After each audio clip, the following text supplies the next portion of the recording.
Thanks so much for the nice introduction, and I'm really excited to be here and share this work, and so thanks so much for this introduction. Yeah, I'm a professor of biology at Middlebury College.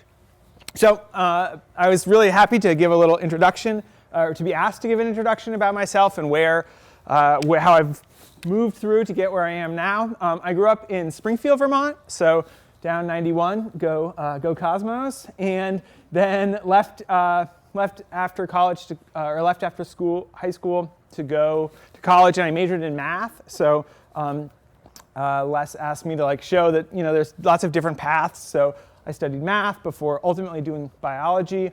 I went straight from college to grad school at the University of Michigan, and I thought I was going to get a Ph.D. in math. I really loved math, like problem solving and doing proofs in college. I took linear algebra first thing, and it was just like the most exciting class for me in college. But then when I got to to grad school, I realized that if you keep studying math, you're working on these really hard problems, and maybe a couple of people in the world know what you're working on, and it felt like this very tunnel vision, insular life. And so it really wasn't the right fit for me, so I dropped out. I didn't know what I was going to do. I took some time off, and during that time, I volunteered for a bee biologist, or worked as a research assistant for a bee biologist who was studying the bees in the desert around Las Vegas. And when I was there, I really fell in love with the natural world and ecology and trying to understand interactions between organisms. Why do we find these particular species of bees here and not here? And how can this sort of seemingly very harsh environment support this community of flowers and pollinators? So I ultimately then decided to go back to the University of Michigan to get my PhD in ecology and evolution. I found a professor there who was looking for someone to do sort of statistics and modeling, so I could use my math background to get into grad school there. And I really liked it. It took 6.5 years then after my undergraduate degree to get this PhD in ecology and evolutionary biology, and it was a lot of hard work and struggle and sort of banging your head against the wall, but then also really exciting doing science and working in this great community. I had a wonderful PhD advisor, and a wonderful intellectual community in grad school. So it was a wonderful time, and could also be frustrating. But I was a forest ecologist, or I still am a forest ecologist as well, studying ticks, and I study forest demography and succession, so how forests change after disturbance. And at Michigan, I was particularly interested in oak hickory forests. The forests in southern Michigan are more dominated by oaks and hickories, and there's this interesting phenomenon that the canopy oaks, as they die, they're not being replaced by other oaks. So this is the process of succession, where over time since the disturbance, there's changes in a community. And so I was interested in this sort of oak decline that's seen in many forests in the central United States. After that, I was lucky to get a job at Middlebury College. At first, it was a temporary position for just a year or two, and then it turned into a tenure track position. And so hopefully, I'm going to be here at Middlebury for a long time. I'm really love being back in Vermont, and so that's been very, very nice for me. But coming back, I was going to set up a project doing forest research, and I just enjoy hiking. And when I was back, I suddenly getting all these ticks. So I grew up in Vermont in the early 80s and 90s. I don't remember ever getting a tick. I don't remember folks talking about Lyme disease. I'm sure some of you have either noticed this rise in the increase of ticks yourself, or have talked to people who has. And so that really is what spurred my research interest, is this personal experience of this dramatic change in the tick populations over my lifetime. And I was interested in what caused that. Can we try to understand what drives tick populations to ultimately sort of think about this really rapid ecological change that has really dramatic health consequences. And then I was just talking to Les about how it just changes the way you think about the outdoors, and so that's where this research project comes from. So if you would like to study this kind of this kind of thing. I think biology is a great thing to study. That's what I maybe should have studied as an undergraduate, or environmental science. But the work that I still incorporates a lot of statistics and mathematics. I think it's helpful to have some computer programming skills. And so I think that these are sort of definite possible majors or aspects to study. So even though I'm not like a mathematician, or I still use that. And so as you sort of take your wandering path to get where you're going to be, those experiences all on the way are going to still be helpful. OK, so I should say I'm more than happy to have questions throughout, or then hopefully there'll be some time at the end for big picture questions. But if there's something that's unclear or just interesting along the way, feel free to stop me and just raise your hand.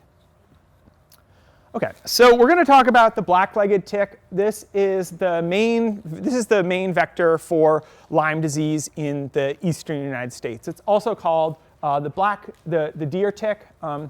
And this is the scientific name here, Ixodes scapularis. And like all hard-bodied ticks, it has a 3-stage life cycle. So it starts off as a larva, this really tiny tick here. Actually, the larvae only have 6 legs, whereas all the additional stages have 8 legs. So, and they're just really, really small. This is a finger, obviously. That larva is tiny. They look just almost like specks of dirt that move around. But this larva then is looking for a blood meal, and once it finds one, it will molt into a nymph. Then this nymph will also look for a blood meal and molt into an adult. So finally, the adult the female takes a final blood meal, uses that blood to get really big, and that's the provisions that she uses to lay her eggs. So they need to take 3 blood meals throughout their life to complete the life cycle. And each life stage only feeds once. So the larva, once it starts feeding, it's going to find that one host and then feed until it's full. It usually takes 4 days and then drops off and molts to the next life stage. So it's different than a mosquito, where a mosquito will go feed once and then can go feed again. Once they start feeding on an animal, they feed until they fill up, and then they molt into the next life stage. So if they're got rid of before they finish eating? Yeah, if they got rid of, so if they, what would be really great is if you find it and you take it off and throw it in the toilet, or there's a lot of animals that will groom themselves. So you may have heard that opossums are great groomers. So they are going out in the forest, getting lots of ticks like any other animal in the forest, and then they groom them off themselves. But then sometimes they can be just physically flicked off in the middle of feeding. They will look for another host then. So yeah, if they are half full, then they will try to find another host. But really what they're trying to do is get on that host and then just feed once. And that's pretty rare. Usually the thing they start feeding on, they either get groomed off or they finish their feeding on that one host. That's a good question. So because they're feeding on multiple hosts, they're great vectors for diseases, because they spend one life stage feeding on a mouse, and then the next life stage they feed on a chipmunk, and then the next life stage they feed on your dog. And any diseases that mouse or that chipmunk had could potentially then be moved to your dog, because they're bringing any of these pathogens from one life stage to the next. And so many of the pathogens also make us sick. So one of them causes Lyme disease. This is the most common tick-borne disease in the world, in addition, here and then globally. But then there's these other tick-borne diseases you might have heard of. There are cases of anaplasmosis, lots of cases of anaplasmosis every year in Vermont. It's the second most common tick-borne disease. It's also caused by bacteria. Babesiosis is a little bit less common, but again, every year there's cases of babesiosis. And this is a protozoan disease, so it's more closely related to malaria. It's not caused by a bacteria.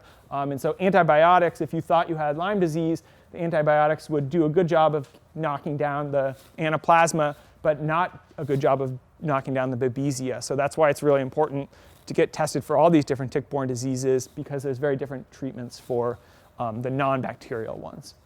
And then this viral disease, that can be quite deadly, but is very rare. And then the last thing to know is that these nymphs are responsible for most disease transmission, and that's because of their small size. So we very often will find an adult and then take it off of ourselves, and we'll disrupt the feeding, and then the disease hasn't had time to transmit. But these nymphs are really easy to miss. I talk to people who are like, oh, I never knew that a tick was that small. And it's very common for someone to get a nymphal tick on them, and then they never know it, and then these nymphs can transmit diseases. Luckily for us, the larval ticks rarely transmit diseases because the ticks are born free of any of these pathogens. When an adult tick has most of these pathogens, they don't pass them on to their offspring. So the offspring are born free of these diseases, and then they acquire it when they're feeding. And so it's these second and third life stages that can possibly transmit. So the nymphs are really the ones we really got to watch out for because they're so small. And the CDC, Centers for Disease Control and Prevention, knows that, and so they put a lot of their messaging out about watching out for these nymphs. And so last year they sent out a tweet about it, and they said, ticks can be the size of poppy seeds. Can you spot all 5 ticks in this photo? So they took this poppy seed muffin and then put 5 ticks on it. So like this is a tick here and this is a tick here, but these are poppy seeds. And people thought this was sort of gross, and that like you shouldn't be putting these ticks on this poppy seed muffin, and makes it so you don't want to eat poppy seed muffins. And so then they had to apologize. Sorry, we ticked you off. They got the tick pun in there. So, but I think it was actually quite a good messaging, because then it was like sort of became a viral tweet, and it does help us really understand how small these nymphal ticks are. And these ticks can, transmit Lyme disease and other tick-borne diseases. Oh, yep. So, okay. So we're going to talk briefly about Lyme disease. I'm an ecologist. I study the ecological interactions that determine why we have a lot of ticks in places. So I don't study the pathology of Lyme disease, but it's important to think about, obviously. So it's caused by the bacterium Borrelia burgdorferi, and this bacterium is transmitted by all the ticks in the genus Ixodes. So this includes the black-legged tick that we have here, but it also includes Ixodes pacificus, which they have in the western United States, Ixodes ricinus, which is in Europe, and also other Ixodes ticks in Asia.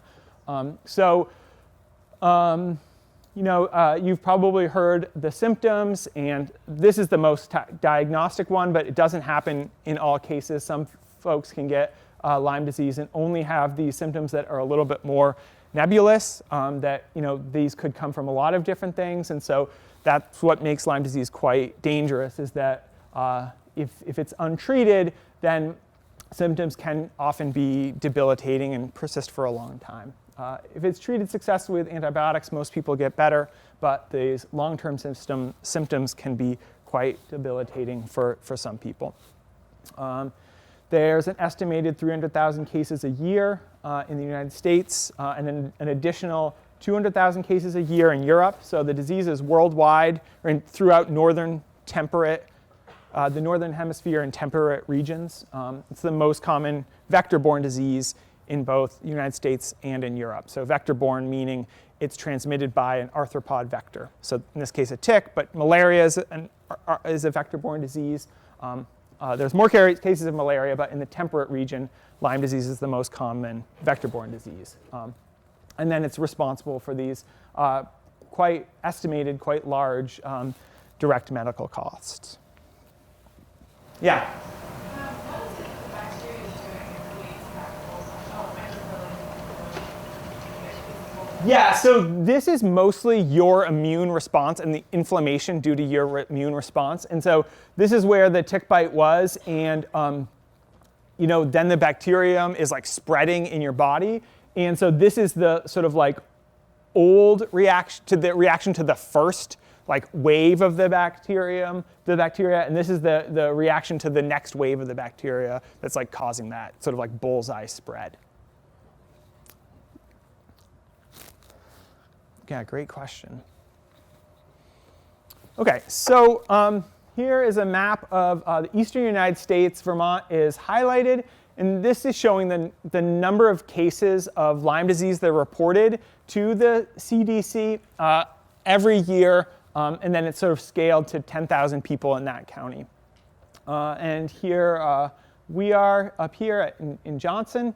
And so this is showing the incidence, the average number of cases in this like 5-year window in the beginning of the century.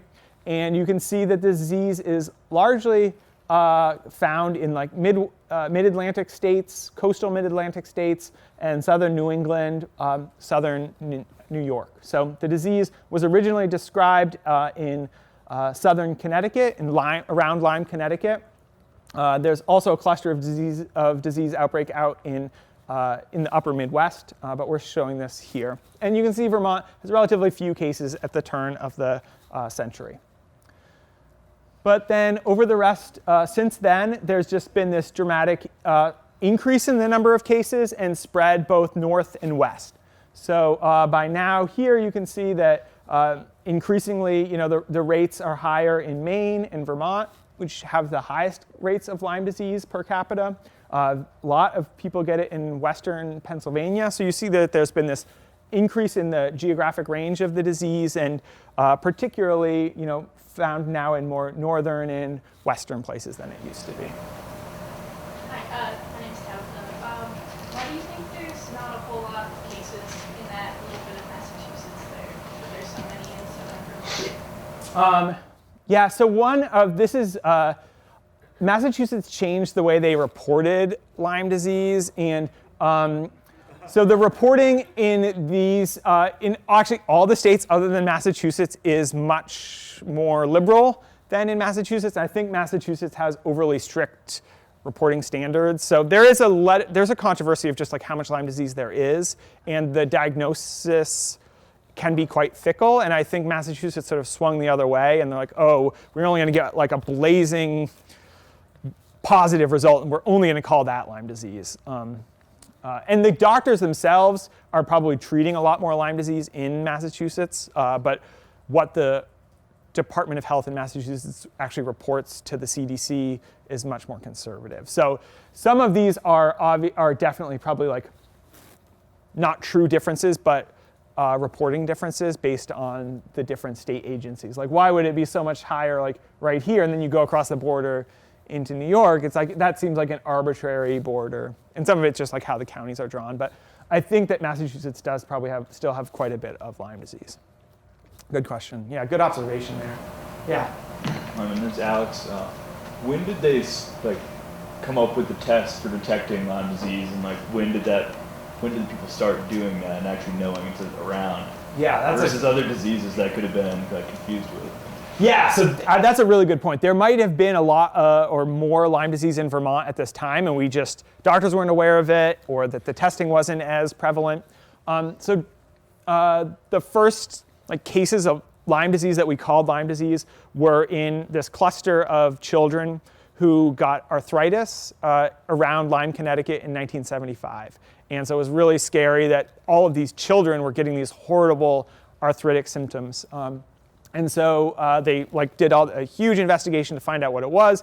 Eventually, they discovered that it was connected to ticks, and then later on they found the bacteria that caused it. That wasn't until 1982. So from 75 to 82, they were searching for what was causing this. And the cluster of cases was increasing, and they figured out that you could treat it with antibiotics, so they were beginning to get it. Those early tests were culture-based tests, like you get a strep culture. So you take a strep test, and then they grow, and then they see is the bacteria that causes strep there. Those tests don't work very well for Lyme disease, and the Lyme bacterium grows really slowly. So in order to grow it in a petri dish long enough to see if you have it takes weeks and weeks and weeks. So the early tests were even worse and slower. You can also do genetic-based tests where they're looking for the genetic material. That's also sort of finicky. The way that they actually test it is with antibodies, and so they're looking in your body to see if you produce the antibodies against Lyme. So they're not actually even looking for the Lyme bacteria, they're looking for whether you have shown an immune reaction to it with antibodies. I don't know when that test was first developed, but over time the tests have gotten better, but they're still not great compared to other diseases. So I can't give you the exact timing, but it was like a step-by-step process. That's another good question. Yeah. I'm Melissa. Isn't it true that a lot of the tests are more inaccurate? I've heard that a lot of the tests, a lot of times just they can't tell, and you may have it, or you may not have it. Yeah, definitely. They send it to like Pennsylvania. So there's lots of different, so yes, it's a test that has potentially lots of false positives and false negatives. And because of that, different testing agencies can interpret the test either more liberally or more conservatively. So Massachusetts, for example, is interpreting their tests in a way that's gives fewer cases of Lyme disease. And so they're trying to avoid the false positives, but in so doing, they are getting false negatives. You know what I mean? And if you then, instead of having like a very liberal test that often says like, yes, this is Lyme disease, and you are making sure you never get any false negatives, there's no way to then avoid, because the tests are so inaccurate, also getting a lot of false positives. So the cost of a false positive is you give someone 3 weeks of powerful antibiotics when they didn't really need it. The cost of a false negative is then you have someone who has Lyme disease, but you are not treating it. So I think finding that balance is tricky. And there are companies that will do the tests that tend to be more permissive. But traditional medical agencies go with slightly more conservative testing companies. Testing. So that Lyme diagnosis is quite fraught, yeah. Any other questions? Okay, so this is just showing the same data, but just sort of like through time. So again, we see here in Vermont, we had very low, and this is again reported cases. There's definite underreporting. There have been studies that if you actually look at like billing records, you find a lot more cases of Lyme disease than are reported to the CDC. But at least we can see this is the data that's easily publicly available. Before 2005, Vermont has very low rates of Lyme disease, especially compared to the rest of New England. And then since 2005, we just had this like sort of huge jump in the number of cases, and now much higher than the average in New England. And Vermont and Maine sort of trade off for having the highest rates of Lyme disease one year or the other. And so there's up and down years, but it's this increasing trend. So we touched on this briefly, but in order to really understand what drives Lyme risk, we need to have a better understanding of the life cycle of its vector, the black-legged tick. So we'll just walk through this again a little bit more carefully. So we start with some eggs. These eggs are in the leaf litter. They show them here in grass, but really this tick prefers to be in woods, in forests, and in the leaf litter of forests. And we'll talk about why that is. But these eggs hatch. They usually hatch in August and September. So there's actually, these larvae are out now. We just don't really see them very much. And they don't get on humans very much. They're questing very low to the ground, or they're looking for a host. And so I'm going to use the word questing as the word that tick biologists use for the behavior of a tick looking for a host. These larvae quest low to the ground, so we often don't get them. But you might see them on your cat or your dog, and they like to go around the eyes and the ears. These just little tiny specks. But what they're really looking for is a mouse or a chipmunk or any ground-dwelling birds. And once they find a host, they'll take a blood meal from it. Again, it lasts for about 4 days for the larvae. And then they drop off and they molt into a nymph. And they're living now in the leaf litter for most of their life. They molt into a nymph and they overwinter as a nymph. So these these larvae that are active now, if they're successful in finding a host, they'll spend the winter below the leaf litter, below the snow, and they'll reemerge next spring in the late spring, early summer. So May or June, the nymphs come out. and they're looking for another host. They find that host. They'll molt. They'll feed, fall off again into the leaf litter, and they develop over the course of the summer. So the nymphs that fed earlier this year are away down in the leaf litter, develop or get molting and then developing. And they're going to emerge as adults in November. And these adults will then feed in November. That's when you see that sort of like second peak of activity in tick activity. And they're looking for a large-bodied host. These adults need a large host. They take a big amount of blood. And they also mate on the host, so they need a big enough host that they are pretty sure that there's going to be another tick on the host. If that adult like found a mouse, maybe that mouse didn't pick up another tick. So what happens then is the male is going to find the female. They'll find each other on the deer or a dog, mate. The female will feed, drop off. She increases in size by 100 times, and then will lay up to 2,000 or 3,000 eggs. And then that overwinters again, and that'll complete the life cycle. Yeah. Hi, Rachel. So ticks can't actually drink water; they absorb it from their surroundings. Yeah. So how come they can drink blood though? Yeah. So yes, that's a good point. Ticks don't drink any water. They have no dietary source, or the only dietary source of water is blood. They get water through their skin. And so that's one reason that they really want to live in the leaf litter where it's nice and wet, humid, and they're just drinking that water through their skin. And then they go up onto exposed vegetation to quest, and that really dries them out quickly. So they're sensitive to drying out. Their mouth parts work in a way that they need to embed into a host, and then once they start feeding, this whole set of behavior and physiology kicks in, where they're spitting saliva into the host, and thus the Lyme. Yeah, and so this is the really dangerous behavior that ticks have, is they have these salivary glands, and what their saliva does is it stops your blood from coagulating, it stops you from itching, it stops your immune system from kicking in, and that's how they can feed on you for a week and you don't even notice, because it's not like a mosquito bite. And it's when they're spitting their saliva into you that they're spitting all these diseases into you. So their mouth parts work that's really the only job they can do. And once they start feeding, they're kicking in all these changes that they just, so they can't, if there was a pool of water, they don't start drinking it. Yeah.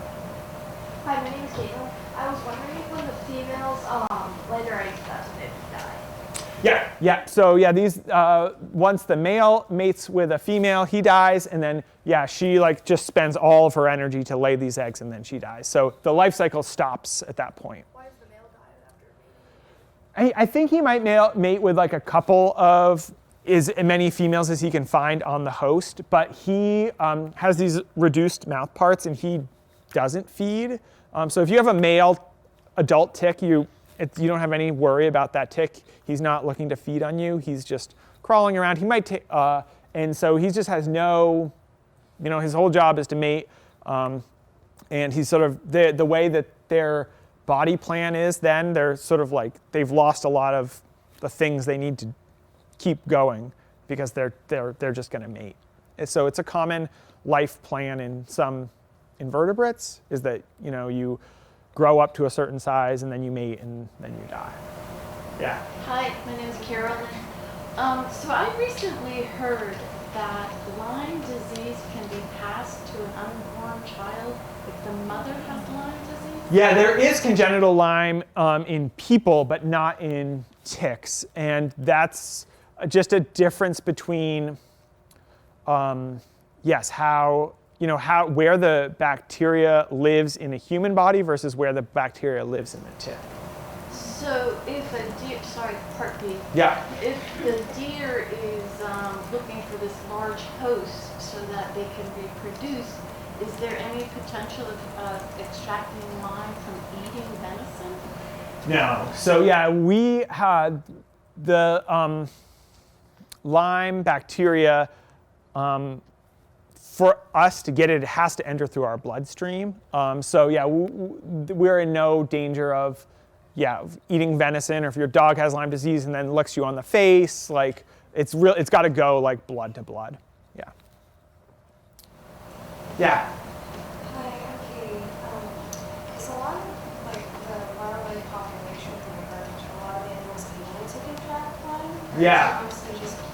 That's a really good question. So the bacteria can like go into anything that the tick feeds on, but then it's different for different animals what the response is. So mice are the main reservoirs of the disease. So the mouse, when people test the white-footed mouse, which is the mouse that lives out in our forests, and they see that if for one that has Borrelia in it and one that doesn't have Borrelia, they find almost no differences. They live just as long. They're just as happy. One way that you test how happy a mouse is you just see how long it runs on a wheel. I don't know if that's what they say is a way, but there's no difference in wheel running behavior. There's no difference in activity levels. So it looks like the Borrelia has evolved to be quite benign in the mouse, and this mouse is just a reservoir for the disease or for the bacteria. Your dog gets pretty sick from Lyme disease. We get pretty sick from Lyme disease.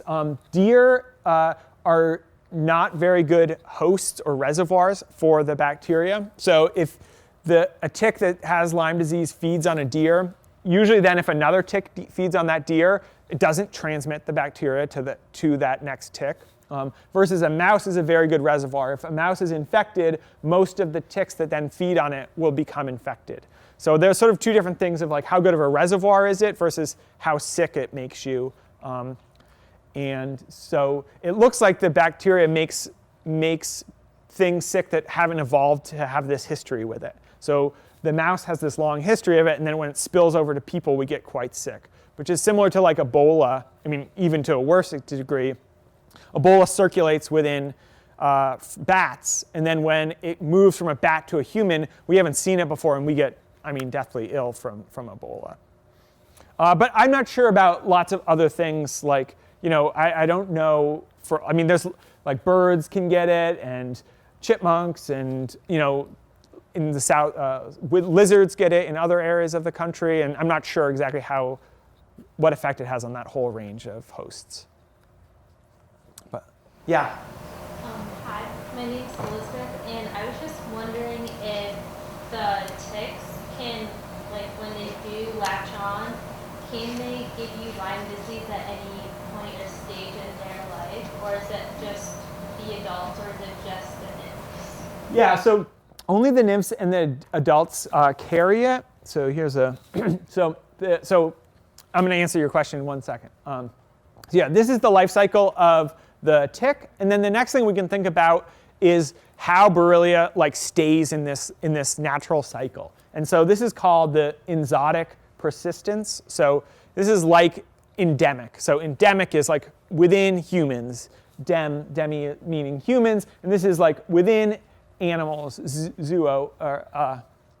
So the question is, how does Borrelia sort of persist in this enzootic cycle? And it exists in this cycle that goes between ticks and these reservoirs for Borrelia. So like we've said, or we've talked about already, when an adult tick has Borrelia, it doesn't pass it on to its offspring. So this is what's called transovarial transmission through to the egg.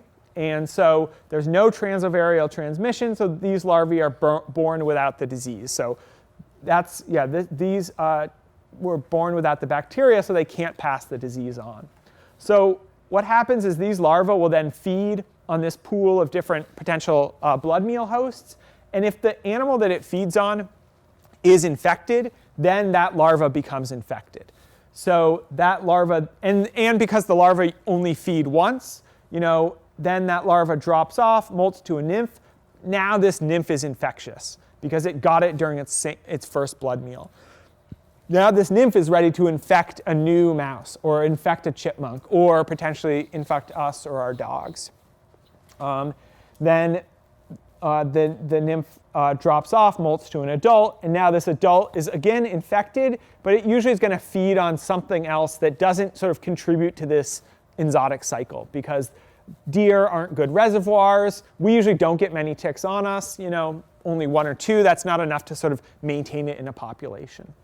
So yes, the nymphs and the adults can pass the disease on. In practice, it's mostly the nymphs, and what's happening is it's sort of cycling around here. And the way it cycles is larvae are born, they get it from a mouse, they molt into a nymph. Now that nymph passes it on to another mouse. Now then later in that mouse's life, another larva will feed on it, and that sort of keeps Borrelia inside of a cycle. It's got to go from tick to mouse, tick to mouse. So which came first, the chicken or the egg? That is like a really tricky question of, if you looked through the evolutionary history of this group of bacteria, Borrelia, they're all tick-borne diseases. They're all tick-borne pathogens. So it's a large genus, Borrelia, and there's other tick-borne diseases in this genus, like Borrelia miyamotoi disease, or tick-borne relapsing fever.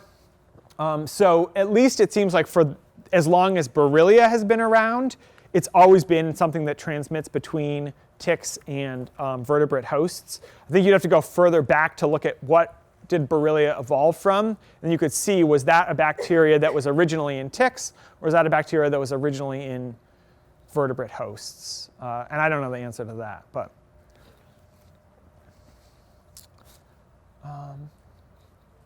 Any other questions about that? Okay. Oops, wrong way. Okay, so so that's all background. We just need to sort of have a picture of how Borrelia works, how the ticks work, in order to put this in context. So my big picture question that I'm interested in is, how do abiotic and biotic factors drive this enzootic persistence of Borrelia? And in order to, in so doing, they're driving Lyme disease risk. If these biotic factors contribute to having a lot of persistence of Borrelia, then this is going to be a thing that determines whether we're at risk of Lyme disease in an area. And so, why do I care about that? The reason I care about that is, I think it's an interesting biological question of how does this enzootic persistence work. It's an interesting question of how did this change over time?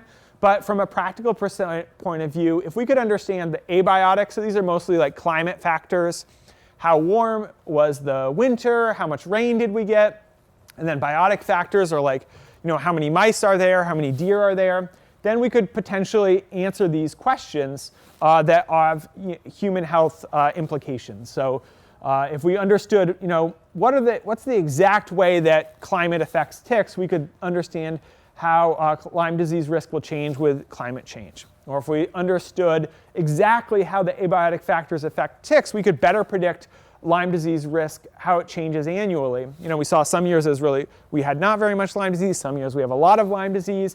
Does it have to do with a mild winter? If there's a mild winter, are we going to have a lot of Lyme disease the next year? Or is it more about the wet spring, where these ticks are really sensitive to desiccation? And if it rains a lot in spring, then the ticks are going to do really well, and we can forecast that that's going to be a bad year. So if we really understood the abiotic drivers, we could do this better forecasting. If we understood the biotic drivers as well as the abiotic ones, we could make more high-resolution maps. We don't really have good ways to control tick-borne diseases, and it's very costly, and there aren't really effective tools. We could talk about what there is, but no matter what they are, we're going to have to be able to target them at areas of the highest disease risk. So if we had these high-resolution maps based on these drivers, we could target better control or prevention, or we could even think about what would be the best control efforts. Do we vaccinate mice? Do we reduce deer populations? Or these are other ways that if we knew the key biotic driver is deer, then we really want to reduce deer populations. Or, oh no, the key biotic driver is how many susceptible mice do we have? Then we could try to do something about mouse populations.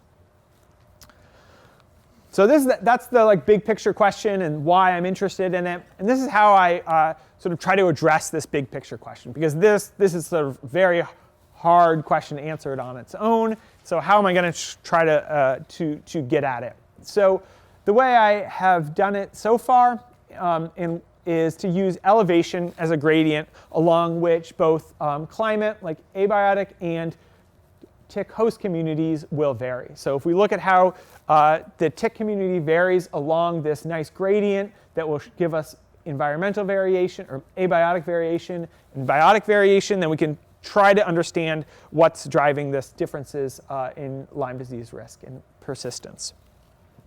So I do this work all in Addison County around Middlebury, and so I use this elevation gradient from the Champlain Valley up to the Green Mountains. And I ask these two questions. How does that affect the tick density? How does tick density change with that elevational change? What is that going to mean for enzootic persistence? And then do we actually see that when we look at the rate of Borrelia infection? So we say, how does tick density change with elevation? What does that density change in tick density imply for persistence of Borrelia? And then do we actually see that, those differences? So this is the study sites here around Middlebury. This is Route 7 that goes from Burlington up to or down to Rutland, and this is the Champlain Valley here. I have these sort of crude elevation contours, but these are less than 200 meters of elevation in the Champlain Valley, and then as you go up 125, this is what I use to go up higher elevations up to the Snowbowl, the ski resort, Middlebury Ski Mountain. And I sort of classify them into these broad chunks of like above 400 meters is high, this band between 200 and 400 is mid, and then if it's in the Champlain Valley, it's low, except for I have like this little hill in the Champlain Valley that gets above 200 meters a night. So at some points I'm going to break them into these different groups.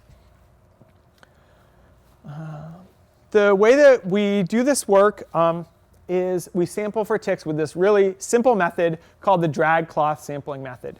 So these ticks are, when they're questing, when they're looking for a host, they climb out of the leaf litter and they climb up to like little vegetation on the forest floor, ferns or grasses or sapling seedlings, and they stick their first two legs out, wave it around, and anything that passes by they just grab onto.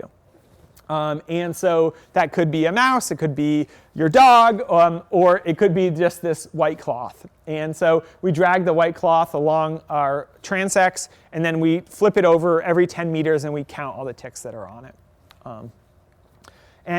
I've been doing this sampling for the last 4 years. Then we take the ticks back to the lab and we identify them based on some morphological characteristics. Almost all the ticks that we get are this black-legged tick or the deer tick. Every so often we get a dog tick, but and then there's some other exodes ticks that are quite uncommon, like the woodchuck tick. But for the most part, everything that we get, or 95% of the ticks we get, are the black-legged tick. We also collect the larvae. They're really, really tiny. This is a mechanical pencil here, the tip of a mechanical pencil, and we just use masking tape. And because the larvae are coming from a big collection of eggs, and they don't move very far, when you get larvae, usually you find like hundreds of them. So she lays this mass of like 2,000 eggs, and then the larvae just very slowly spread out. And if we're lucky, we drag this thing over, and then you flip it over, and you see these like tiny little moving specks. And then you collect them on the masking tape, and you have to count them. So, usually, hopefully, it's my student who has to do it and not me. But so here and once you put them on the masking tape, you can see them more clearly. They sort of like flatten out, and you can see their little legs. And again, it's interesting that this larval stage only has 6 legs. So if you look up close, you can even count those 6 legs. We take the nymphs and the adults back to the lab and we test them for Borrelia. So this gets to the question of diagnosis. It's a little bit easier to test it in a tick because we can just crush up the tick and test the whole tick versus taking a blood draw. And we use a genetic test to test for the ticks, which is called PCR, which stands for polymerase chain reaction. and it's a way to amplify specific sequences of genetic material. So we are amplifying this one gene in the genome of Borrelia. It's specific just to Borrelia. And so then you amplify it and then run it on this gel. And so each of these, you can't really, lanes is a different tick. And the only time we're going to have this really bright band is if we've amplified all this DNA. So this is a positive control. This is the marker here that shows how big the DNA is. And this bright band here is 500 base pairs. So this is right where we expect it. A little bit bigger than 500 base pairs is our 600 base pair region. And then a negative control. And then these are all ticks. So this tick was uninfected, infected, uninfected, infected, uninfected, and then sort of a weakly infected tick. Just to clarify, this is all nymphs? This is all nymphs, yes. So I do test adults too, but we get way more nymphs than adults, and the nymph is the more medically relevant stage. And so most of the results we'll see here are for the nymphs. Yeah. So PCR is usually not the way that they test for Lyme in people. The Lyme bacteria lives at really low densities in your body. So if you take a little bit of blood, you might just not have any of the bacteria in there, or so few that it doesn't show up very well with these genetic-based assays, because it's looking for the actual DNA of this of the bacterium rather than looking for your immune response to it. These ticks don't really have immune responses, so we use the genetic approach. OK, so this is what my results look like. So this is this elevation gradient from the Champlain Valley here at about 150 meters of elevation up to in this case, we go up to the spine of the Green Mountains where we are, which is at about 700 meters of elevation. And we see this really strong decrease in tick density with elevation. So at the low elevation sites, this is, each of our samples is 200 meters. So this is like the length of about 2 football fields. So sometimes we can get 30 ticks in the length of 2 football fields, or that's the average. So this site, sometimes you go and you could get like 70 or 80 ticks. But then the average is about 35. Versus these high elevation sites where on average we get fewer than 1 tick. Most of the times we go out, we don't find any ticks up in the Green Mountains. And we have this sort of steady decline. These are the data for 2019. And so we've been doing it for the last 6 years. Sorry, it gets sort of busy. But the data points here also have standard variation or standard error around them. But I think it's here illustrative just to look at the trend lines. So 2019 is here. The dotted line above it is 2017. So these are 2 years when we found a lot of ticks. Versus 2018, we found relatively few ticks, and 2016 is somewhere in between. So the numbers aren't sort of like steadily going up. They sort of jump around year to year, and I've only been doing it for 4 years, so it's hard for me to compare it to like the Lyme disease case numbers. But over time, it could be interesting to see if like, are these years when we have a lot of Lyme disease versus is 2018 a year when we have little? Well, I'm not sure how much like the number of ticks I find around Middlebury like is going to correlate with state-wise disease risk. But there's tremendous variation spatially, as you can see. Some sites have lots of ticks, some sites have very few, and then tremendous variation temporally here. Even these sites that have a lot of ticks, in the years when they have a lot of ticks, then there's years when they have very few ticks. So that's what I'm trying to understand is both the spatial and temporal variation. I'm going to show the same data here, but binned by low, medium, and high. It just shows the temporal variation a little bit better. So here is these low elevation sites. 2017 was a high year, 2019 was a high year, and then we've had these alternating low years. And the same general pattern can be seen at mid elevation, but then at high elevation, just all the years we find very, very few ticks. These are box and whisker plots. So the middle here is the median. This is showing the interquartile range. So it's just another way of showing the variation in the data. Yeah, sorry. Hi, my name's Erin. I was just wondering, in your field sites, do you ever take note of the vegetation, like invasive species? Yeah, that's a great point. So there is evidence that honeysuckle is where you places where you have a lot of honeysuckle or a lot of barberry have more ticks. And yeah, we definitely have, yes, we have done vegetation surveys, and these low elevation sites definitely have more of these shrubby invasives. And then these high elevation sites, and I'm going to get to this in a second, but there's big differences other than just climate between these sites, which makes this tricky. This is all, as the green illustrates, this is sort of contiguous with the Green Mountain National Forest. So these high elevation sites not only have higher elevation, but they're in a large intact forest. Versus the Champlain Valley is very agricultural. And so the places where we collect ticks are small forest fragments that are separated by agricultural land. Hay fields, cornfields, apple orchards. And this more fragmented habitat definitely has more invasive species. And so we do have that information. And so it's sort of tricky to tease apart how much of this is due to the climate-based differences in elevation and how much is due to these other differences across the sites. Yeah, in the back. Hi, Lily again. I'm just wondering if that, the side effect of our plots, do you think that that up and down pattern is based on random variance, or if it's actually caused by something specific? Yeah, I think that the two guesses that I have, and we're going to get to this a little bit later, is that it has to do with mice populations or that it has to do with, I think spring rainfall is the most important climate variable. So 2018, we had a pretty dry spring, and I think that really knocks back the ticks, where if it's dry in that time when they should be out questing, they either die in the leaf litter because it's too dry, or they never come out and quest because they can't expose themselves to that dry air. And then if they're just not questing, they're not finding hosts and they're not completing their life cycle. Versus we had a very wet, cool spring and early summer, which I think the ticks like. And then the small mammal populations, I think, are really important to driving the population of ticks.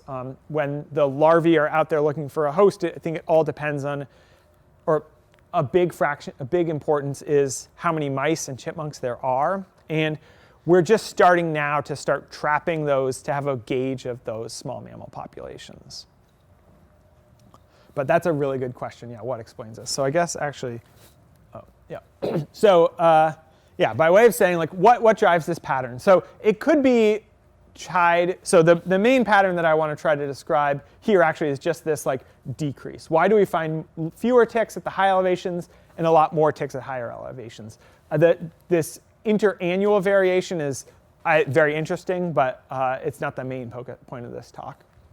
So what drives the elevational differences? Why do we find so many more at low elevation than at high elevation? So it could be just tied directly to the abiotic changes with elevation. So as you go up in elevation, it gets colder.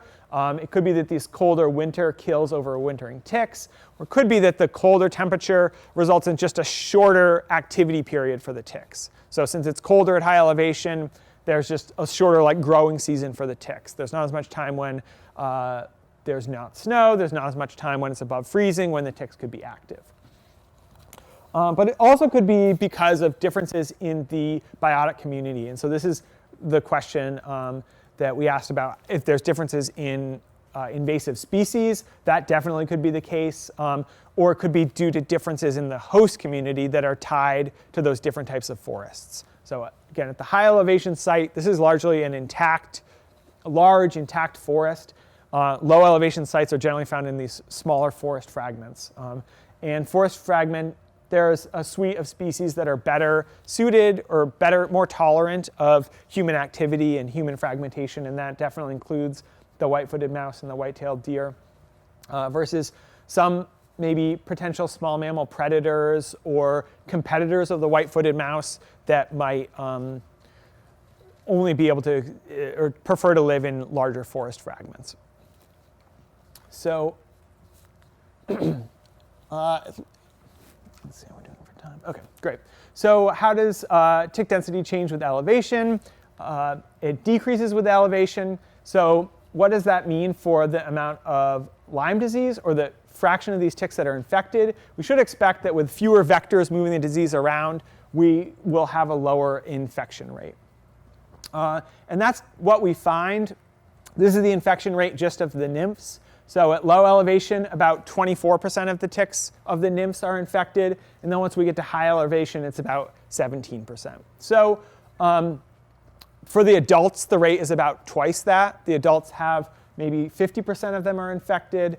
But these nymphs still have quite a high infection rate. And this is a statistically significant reduction in infection with elevation. As you go up in elevation, a smaller fraction of the ticks are infected. And this overall rate of about 20% or 22% is in line with other large-scale estimates. Okay, so I'm going to skip ahead here. So we do find that, that not only are there more ticks at low elevation, a higher fraction of them are infected. Okay, so now I'm interested in, what's the mechanism that drives this pattern? Is it largely tied to these abiotic factors or the biotic factors? In order to tease that apart, I take these two different approaches. One is to see how tick density correlates with other landscape factors. So can we explain tick density based on the size of the forest fragment to sort of understand, is it just elevation or does it have to do with this forest fragment? And the other way is to directly sample the host community and see whether that can explain it better than just elevation on its own. To tease apart, is it more to do with the temperature or with the hosts that live there or maybe the invasive species? So the first method here is to correlate tick density with other landscape factors. And for this, I use a GIS approach, Geographic Information Systems. And this is work that was done in collaboration with two Middlebury College students and Bill Landesman, who was a professor at Green Mountain College and now is at the University of Bridport. So we sample for ticks at a number of sites, not only the sites that I showed you, but the sites where Bill samples for ticks, and then where Ben, who is a thesis student of mine, he added some additional sites. And then we look at all these landscape variables and see, how well do each of these landscape variables predict how many ticks we have. And we use this machine learning technique called random forest algorithm that tries to sort of go through and see which of these predictors does the best job of explaining tick density and does it in a way that avoids overfitting. I'm happy to talk more about that at the end if you're interested. So we look at across, again, it's a pretty small segment of sites that are in western Vermont. These are the red ones are the ones where I sample for ticks, and then Ben added these blue and the orange ones, and these are Bill's sites down around Green Mountain College. So it's still a relatively small section or geographic section, but we now have a slightly bigger sample size, so we can ask for each of these different predictor variables, how well does it do a job of explaining how many ticks we have? We also look at two different spatial scales. So you could picture that if you're a tick, the local environment really matters to you. It's a very small environment that determines how the habitat that you have. But if you're a tick, you're looking to feed on a mouse, that mouse might have a range of like 100 meters. Or if you're a tick, you're looking to feed on a deer, that deer might have a range of 1 kilometer or 2 kilometers. So what we're going to do is we're going to look at each of these variables and look at it in a window of about 100 meter with a 100 meter radius or a 200 meter or 2,000 meter radius. And we're going to say, at these different scales, which of these predictors does a best job of explaining how many ticks we have. And this is all correlational. It's not like we're doing an experiment to really get causality, but we're just trying to say which of these variables correlates the most with how many nymphs we find in that area. So if we do it at this local scale, we find that we have patch size, like how big the forest patch is, but it goes in the opposite direction that we'd expect. The bigger the forest patch within this small scale, the more ticks we have. The amount of forest cover, something about the aspect, and then soil moisture here is important for the reason that we brought up before. But if we look at the larger spatial scale, we sort of see some opposite relationships. Soil moisture is still important, and it's positive. We see elevation negative. That's sort of what we expect. But now forest cover has a negative effect, and field cover has a positive effect.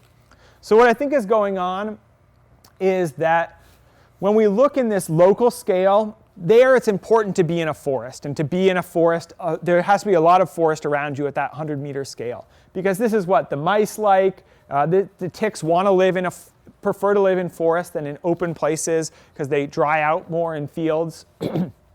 But if we look in this larger scale, then once we get into a big intact forest like this, it may be that there's more predators in these types of habitats. It may be that deer prefer to be in a more fragmented habitat because they're coming into more contact with people. Maybe that there's more invasive species in a forest like this than a forest like this. And so what we find is that this sort of like scale matters, and that this is the type of forest where we find a lot of ticks. This is the type of forest where we wouldn't find as many ticks because the forest cover is too high in that larger spatial scale.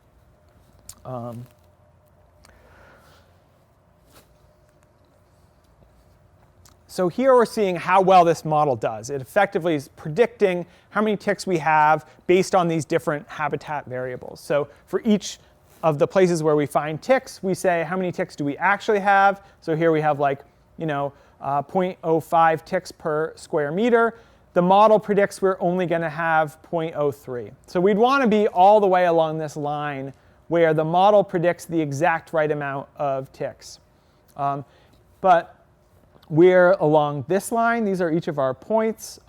So when you look at this, we explain 37% of the variation. So if I knew these landscape characteristics, I could explain 37% of the variation in tick density. So we're still missing a lot of things. You can see that a lot of these sites that have a lot of ticks, like 0.2, or 0.1 nymphs per square meter, we're only predicting them to have like 0.08 at most or fewer. So we're not explaining, we can't capture these sites that have tons and tons of ticks. But the upshot of a model like this is it gives us some of these insights, and then we could theoretically then go and apply this model across all of Addison County, where we calculate all these, or we accumulate all these variables, then we put them into this model, and then we can predict across all of Addison County how many ticks do we think we're going to have. This is a model that we only applied to the forested areas in Addison County, so the fields are left out. We don't think we're going to find many ticks in the fields. Here, is the Green Mountains in the eastern half of Champlain Valley, and in Addison County, we don't have many ticks here. It's this yellow number, low densities of ticks. But then these fragmented forest patches in the Champlain Valleys where we predict to have a lot of ticks. This is one mountain in particular, or one little forest patch in particular, Snake Mountain, where we find, where the model predicts we should see a lot of ticks. So that's one approach where we sort of use this landscape variable approach. We use GIS. The other one is to directly sample the host community. And that sort of gets at the ultimate question of, do these differences in the biotic community directly relate to the number of ticks that we find? So we're going to use two approaches for that. This is work done by a student ongoing right now. She's using game cameras to see what the community of mammals are at each of the sites. So we don't have any results yet. She has them set out right now, but these are just some preliminary photographs. So this site there's a raccoon there. This is two different sites. Here's a deer that's sniffing the camera. And then I like this one where the sun's coming up and the deer's going across. So ultimately, once we have enough of these cameras out for long enough, we can begin to get a catalog of what are the host communities at the different sites, and then see if that relates to the ticks that we have. So these cameras are positioned sort of low on the tree. So therefore, they're obviously hunting cameras that people have used for deer, but we are using them to try to track more of the host community. And so we put them like low on a tree, and so that a squirrel could set them off, or smaller animals could set them off. But a mouse would never like set this trap camera off. They're hidden. They are running underneath logs and stuff. And so in order to get the even smaller mammals, we use Sherman live traps. So these are traps that you set out, you bait with oatmeal, you leave them out overnight, and then you can get a sense of what the small mammal community is in an area. So mice, chipmunks, and some other animals we'll see go in these Sherman traps. And these are the main reservoirs for Borrelia, and they often have lots of ticks on them. So again, this work is done with some students, one former student and some current students, and then another Middlebury College professor who's a mammologist, and so helps with these methods.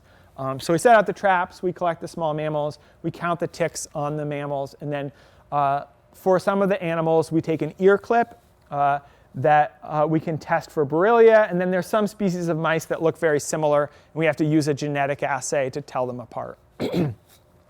So these are the type of animals that we get in the traps. These are the two species of mice, the white-footed mouse and the deer mouse. This is a deer mouse here. We also get two different species of shrews. Here's a shrew, and then the redback vole here, and then a jumping mouse, and then both a northern and southern flying squirrel. So all these different animals carry ticks and can potentially be reservoirs for Lyme disease. So again, these results are preliminary. We've just started this trapping in the last year. And one thing we find is that the most important variable here is the fraction of traps where we find a Peromyscus mouse. And these are, in the literature, thought to be the most important reservoir for Lyme disease. And also, they carry a lot of ticks. So we have a number of sites here that have relatively few mice, where under 5% of the traps have has a mouse in it. And these are all also the sites that get very few ticks. We have a couple of sites where we find a lot of mice. More than 10% of the traps have a mouse in it, and they have sort of intermediate numbers of ticks. And then we have these sites here that have sort of middle numbers of mice and that have high numbers of ticks. So it doesn't work out perfectly. It may be that sort of like there's a threshold. Once you get above a certain fraction or a certain population of mice, then you can support ticks, and then it sort of like levels off above a certain threshold. Again, these results are preliminary. Mouse numbers really change year to year. And so I think I really need to conduct this over a couple of years to have a better picture of the mouse populations and how they change. So at this point, it's preliminary data that I'm hoping ultimately will help us sort of like disentangle these results of, is it the mice or is it the climate that's really driving the tick populations? But at this point, it's, I would say, too preliminary to say.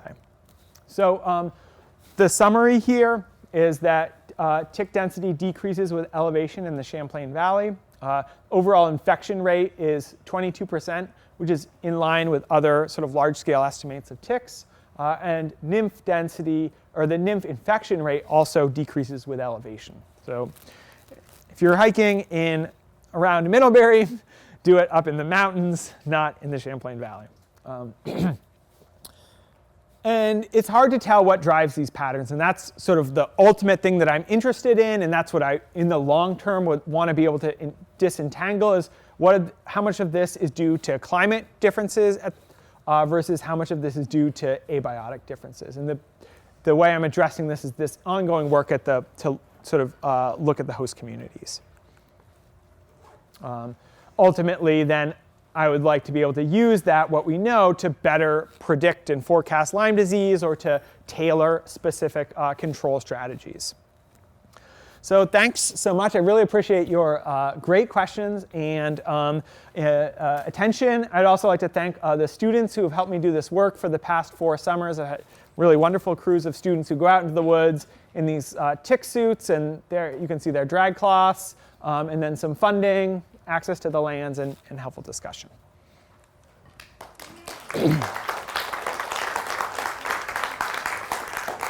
It looks like we have about 3 minutes for questions, but we got a lot during the course of the lecture. Yeah. Hi, my name is Rachel. So my question is, so when you say game cameras, like I said, it's still preliminary, but how are you collecting data on the ticks that are... So we set these cameras up at the places where we collect for ticks. So you're right, we don't know how many ticks are on these animals. And so the idea with this is just to pair it with, like, okay, this is a site that has a lot of ticks. This is a site that doesn't have very many ticks. Like, what are the animals that we see here? What are the animals that we see here? And so we sort of think like, oh, this is a site that doesn't have many ticks. Like, do we often see like foxes or bobcats here? And they keep the mouse population in check. Versus this is a site that has a lot of ticks, like, oh, there's tons of deer here. We're always seeing deer. So that's how we're going to use these data. But you're right, yeah, we can't count the ticks on the pictures. Yeah. You mentioned a vaccine for the white-footed mouse. Yeah. Has there been any breakthrough or any idea about how effective that might be, or if it even works at all? Yeah, so there is definitely, so you can vaccinate a mouse by giving it like a really big dose of antibiotics, and these mice don't live very, very long.